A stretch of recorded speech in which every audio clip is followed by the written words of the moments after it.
Joe Barton, The Athletic. Coach, the box score overall is totally turned around from the first 2 days. But looking at Bam, 13 shots, 5 assists, seemed to really be active. What did you like about him tonight? I thought that both he and Draymond facilitated a lot of action. They were very active, got everybody involved, and that's something that's really important for us. You know, those are the kind of talents that they have and fits best, you know, with our shooters. So providing that sort of situation where our shooters can get open shots, and we did it without turning it over, which makes it wonderful. That's important for us. Akiko Yamaki from Kyoto News. I have a question to Bradley.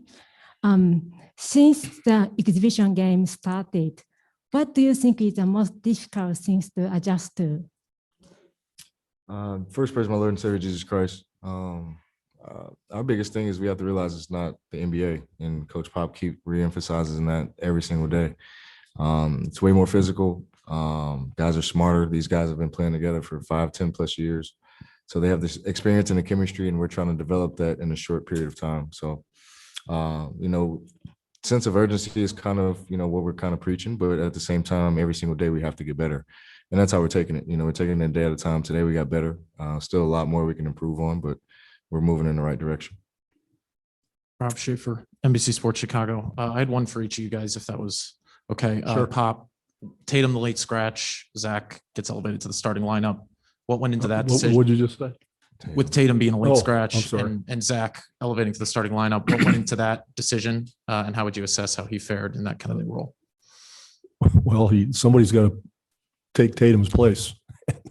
That leaves 8 players, so you choose one. You know, and it's simple as that. Was there anything particular about Zach's skill set though that you thought would fit better with those? No, we're just figuring out combinations and that sort of thing. Cool. And Yeah. then Brad, I know you've seen Zach do a lot of crazy stuff in the time that you've known him.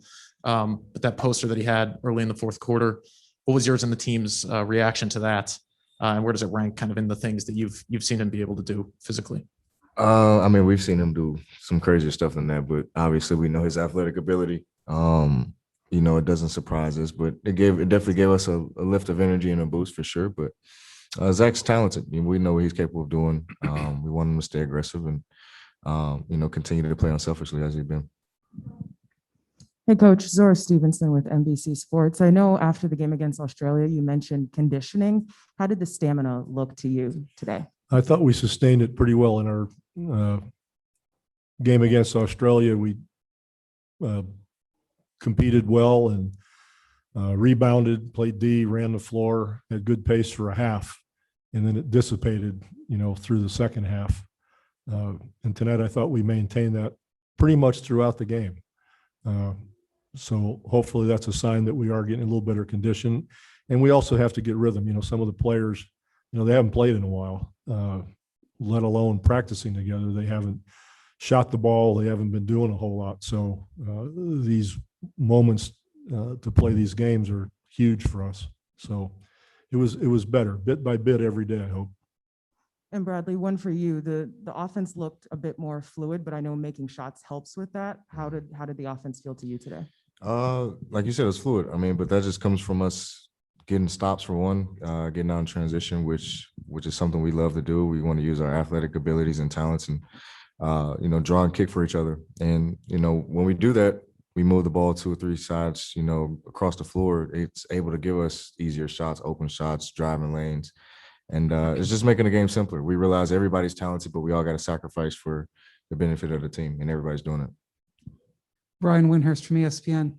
Bradley, this schedule is pretty unprecedented, where you go long after last year, and then I don't know when you decide you were going to play, but you obviously had to rest, and then you had to build back up for what is really high stakes basketball. Mm-hmm. How did you even approach putting this together? And do you think that was an issue for a lot of guys coming into this? I think it's tough. It was an easy decision for me. I've always wanted to be a part of the Olympic team and be on the stage and have an opportunity to represent my country. But, I can't speak for everybody else and their thought process. It definitely, you have to think about, the long season we had, and then, when we're done, we have about a month and a half, until we start back up again in October. So there's some things you vary into that, but ultimately, this is fun. Like, this is something you want to be a part of, and you realize not every player has this opportunity or blessing to play on this team. So for me, it was a no-brainer. Let me just follow that up with you, Pop. How do you balance how hard, you're talking about stamina, which is clear. How do you balance how hard to work them, considering, I know you mentioned this a little bit yesterday, but how do you figure out your schedule? Yeah, that's something that we coaches think about all the time. The last thing we want to do is overwork people to the point where we get injuries. But the first priority is we have to get back in shape. And I was thrilled that this was a back-to-back, for that reason, so that we come out and do it again. And it was a quick back-to-back, having a 3:00 game. So we're going to continue to work hard like we need to, but it'll be efficient. It'll be very organized in the sense that in this short time, we can't invent the wheel. We have to keep things simple. I always go back to Stockton and Malone. Jerry ran the same play for 20 years. They just ran it really well. And that's what we want to do. We want to play defense a certain way, offense very simply, but still taking advantage of everybody's abilities. But without the conditioning, we can't get this done. So we just have to go for it and not worry about consequences. So we'll manage that. And if I don't manage it well, and the assistants don't manage it well, I got a few guys on the team that'll let me know. Brian Hurlbert, Redline Editorial. For both of you, same question. What's the biggest thing that you've learned about your team and teammates over the last 3 games? For me, I think what I love is just how everybody's coming together and camaraderie. Like, it's very rare you see so many talented guys in one room who are unselfish at times. Coach tells us we're too unselfish at times. And so I think that's amazing to see. I think that's a step in the right direction. There's no egos involved. We just go out there and compete at a high level. That's something I like to see personally. I don't think I've been surprised by anything. When we pick these guys, we pick them for a reason. Their abilities, but also their how much of an affinity we thought they might display for each other. What kind of chemistry could we build? What kind of character do we think we have? Are they guys that are willing to sacrifice for their teammates? Are these guys who know they're very good players, but do they still have the ability to get over themselves and respect the fact that the guy on their right and left are just as talented, and that we have to do it together? So there's no way I could be surprised by the fact that, we had so many assists today, and they're trying to do their best to come together as a group. So I just really can't, make up a surprise, to be honest with you.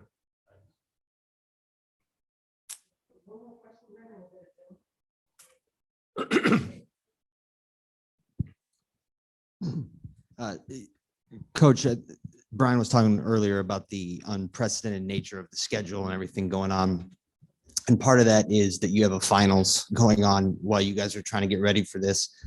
So I'm wondering if you're watching the finals differently because you have 3 players for your team that are involved. And then now that you've been through this for a week, what your concern level is about being able to work them into everything that you're working on now. I have watched the games. I have to admit that I watched 3 guys more than I watched the teams. I just can't help myself. I keep watching them. I keep hoping that they stay healthy. And then we all think about, what would be the best way to include them and blend them into the group. And, there's no formula for that. I'm not sure that's ever happened before. So part of it depends on how long the series goes. And once they get here, we'll have a plan in place. But I think it's going to be a little bit by the seat of the pants because there's no formula to go by. You know, it depends how the team is doing and the condition of the players here, what we think we need. And, you know, our first game is France. So we'll look in terms of what fits might work best. But it's not going to be like they're going to come and sit for a week and get ready.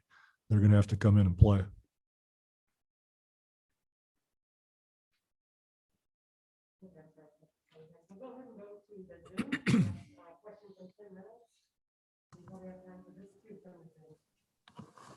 Thank you.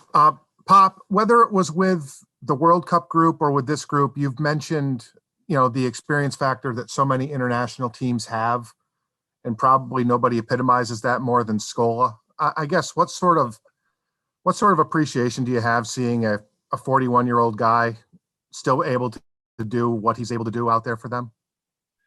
You know, Luis is a wonderful human being. Obviously, he loves basketball. He's been playing it for so long, you know, and it's a group of guys, you know, for the last 10 or 15 years, 20 years, whatever it is, they're very close. They love the game. They've been a great example of international basketball, and Luis is the epitome of that.